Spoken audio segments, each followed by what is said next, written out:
Hello আসসালামু আলাইকুম everyone, কি অবস্থা সবার? I am back on my blog.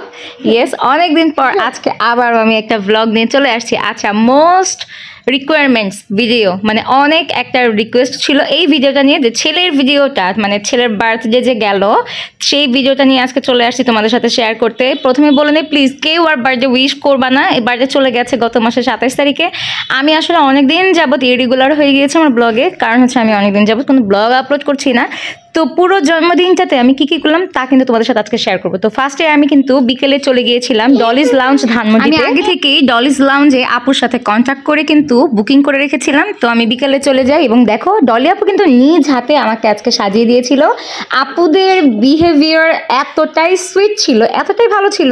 শুধু আপু না, আপুর স্টাফ সহ তাদের সবার বিহেভ অনেক ভালো আর খুব যত্ন সহকারে আমার যতটুকু পছন্দ ঠিক তেমনভাবেই আমি একদম হালকা একটা মেকআপ লুক নিতে চাচ্ছিলাম, যে আমার ছেলের যেহেতু বার্থডে, তো একটু হালকা মেকআপ নিব, তার সেই হিসেবে আমাকে কিন্তু আজকে সাজিয়ে দিয়েছিল আমার মন মতো করে। টোটালি আমি স্যাটিসফাইড ছিলাম, ইভেন দো আমার ছেলেকেও কিন্তু ওরা সাজিয়ে দিয়েছিল। তো মা ছেলে কিন্তু আমরা ডলিজ লাউঞ্জ ধানমন্ডিতে আমরা আজকে সেজেছি। তো আমি ওদের লিঙ্কটা কিন্তু আমার পেজে দিয়ে দিব, তোমরা কিন্তু চেক আউট করে নিতে পারো। তাছাড়া কিন্তু আমি আগেও দিয়েছিলাম ওদের লিঙ্কটা, ডলিজ লাউঞ্জের পেজের একটা লিঙ্ক আমি শেয়ার করে দিব, তোমরা দেখে নিও।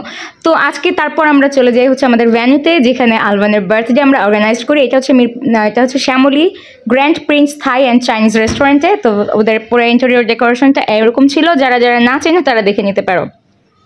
আর আজকে কিন্তু আমি কেকটা অর্ডার করেছিলাম হচ্ছে একটা কাস্টমাইজ কেক, যেটা ছিল হচ্ছে স্পাইডারম্যান কেকের একটা ক্যাটাগরি কেক ছিল, যেটা আমি একটা খুব স্বনামধন্য একটা পেজে দেখেছিলাম, যেটা প্রাইস ছিল হচ্ছে অলমোস্ট 16,000 থেকে 20,000 টাকার মতো।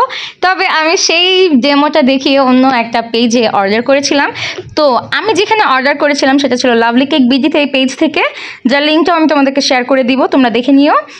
আমি যতটুকু এক্সপেকটেশন করেছিলাম বা রেখেছিলাম ততটুকুই হয়েছে। কেকটা দেখে মন ভালো হয়ে গিয়েছে। একটা বার্থডেতে সবচেয়ে স্পেশাল কি হয় বলো তো? আমার কাছে মনে হয় এটা কেক।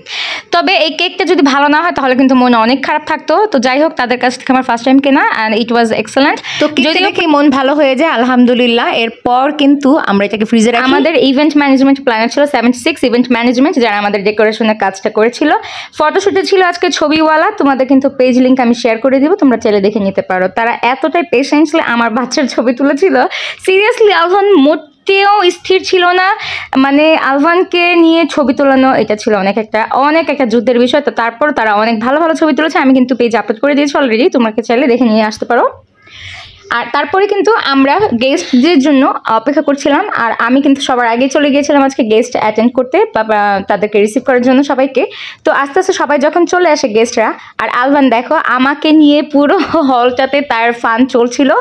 আর মানে আলভান একটা মুহূর্তের জন্য সেদিন স্থির ছিল না, মানে আমার রাজপুত্র মাশাআল্লাহ বলে দিও সবাই। তো গেস্টরা যখন চলে আসে আস্তে আস্তে, তখন আমরা প্রথম আমাদের খাবার পর্বটা আমরা স্টার্ট করে দিই, কারণ তখন রাত অলরেডি 9:30 মতো বেজে গিয়েছিল, 9:30 কি 10টা। তো আমরা ডিনার টাইমটা স্টার্ট করে দিই, যেহেতু ডিনার আমাদের 8টায় ছিল। তারপর গেস্ট আসার জন্য আমরা অপেক্ষা করছিলাম। তো এখানে দেখো, এখানে কিন্তু আমার শ্বশুরবাড়ি থেকে অন অ্যান্ড অনলি আমার উকিল বাবা মায়ের ফ্যামিলি চলে এসেছিল। আর কেউ আসে না, কেউ জিজ্ঞাসা করবে না কেন, কারণ হচ্ছে আমার ছেলের বাড়ি থেকে, মানে আমার শ্বশুর বাড়ির লোকজন কেউ আসে নাই, কারণ আমার হাজব্যান্ড এসে নাই, তাই তারাও আসে নাই। আর আমার মনে হয় আমার ছেলেকে তারা কেউ পছন্দ করে না, তাই আসে নাই। তো যাই হোক, এখন কোন ঝাল কোথায় কে মিটায় এটা আসলে বলা মুশকিল, তো বাদ দাও এসব কথা। আর আমার ছেলের আনন্দ দেখো, আমি চাচ্ছিলাম না যে আমার ছেলের আনন্দের দিন কোনো রকম উল্টাপাল্টা কিছু হোক, কোনো কেউ ঝামেলা করুক। আমি আমার আনন্দ করতে চাচ্ছিলাম পুরাটা সময় আমার ছেলেকে নিয়ে। তো আলহামদুলিল্লাহ আমি পুরো দিনটাই অনেক ভালো কাটিয়েছি আমার ছেলেকে নিয়ে আমি আনন্দে। আর যেখানে ওর বাবা আমাদের সাথে আছে, আমাদের কোনো টেনশনই নেই। কি বলো তোমরা? এখন আসি ডিনারের কথা। ডিনারে কি ছিল আজকে? হ্যাঁ, আজকে আমাদের ডিনারে সবার জন্য অ্যারেঞ্জ করেছিলাম আমরা পুরো বাংলা খাবার, যেমন হচ্ছে plain pulao, chicken roast, borhani, tikia, salad, সবজি, আর হচ্ছে গরুর মাংস। তো এইগুলো দিয়ে আমরা আজকে সবাইকে আমাদের ওয়েলকাম করেছিলাম এবং খাইয়েছিলাম ডিনারে। তো খাওয়া শেষ পর্ব হতে হতে আমাদের তারপরের পর্ব কেক কাটিং পর্ব এবং ছবি তোলা সেটা শুরু হয়ে যায়। একটা পর্ব ছিল কেক কাটিং পর্বটা আমরা একটু শেষে রেখেছিলাম, কজ হচ্ছে আমাদের টোটাল গেস্ট যারা ছিলেন সবাই আসবে, এই জন্য আমরা ওয়েট করছিলাম। আর আমরা কিন্তু এরপরে কেক কাটাটা শুরু করে দিই। তো কেক কাটার আগে কিন্তু আমরা সবাই একটু ফটোশ্যুট করে নিয়েছি, যেহেতু যে কোনো প্রোগ্রাম ফ্যামিলি প্রোগ্রামগুলো পুরো ফ্যামিলিকে একসাথে গ্যাদার করে নিয়ে আসে, তো ফটোশ্যুট তো বানতেই হয়। কজ হচ্ছে যে ফটোশ্যুট না হলে কিন্তু সবার এই মেমোরিগুলো একসঙ্গে গ্যাদার করা হয় না। তো আমরা কেক কাটছিলাম, সবার সাথে ছবি তুলছিলাম। মাশাআল্লাহ আমার ছেলেকে দেখো, আমার ছেলে তো কেক কাটার জন্য বারবার বিরক্ত করছিল যে মা কেক খাবো, কেক কাটো, কেক কাটো। তো ওকে নিয়ে কেকটা কাটলাম, সবাই খুব সুন্দর করে ক্ল্যাপ করে উইশ করে আমার ছেলের 3য় জন্মদিনটাকে আমরা কমপ্লিট করলাম সুন্দরভাবে। আলহামদুলিল্লাহ, কোনো রকম হ্যাসেল এবং কোনো রকম সমস্যা ছাড়াই খুব সুন্দরভাবে আমরা আমাদের আজকের দিনটাকে কমপ্লিট করতে পারলাম। আর সেই দিকে তো সবাই একসাথে হয়ে আমরা কেক কেটে নিলাম। এরপরে কিন্তু আমরা কেক আমি আবার কেটে সবাইকে সার্ভ করে দিব, তো সেটাই শুরু করে দিয়েছিলাম। অ্যাকচুয়ালি যেহেতু ওর বাবা আমাদের সাথে এখন নাই, তো টোটাল কাজটা কিন্তু সম্পূর্ণ দায়িত্ব নিয়ে আমাকেই করতে হয়েছিল। আর অলমোস্ট মাত্র 2 দিনের একটা উদ্যোগে আমার এই সম্পূর্ণ কাজগুলো আমি কমপ্লিট করি।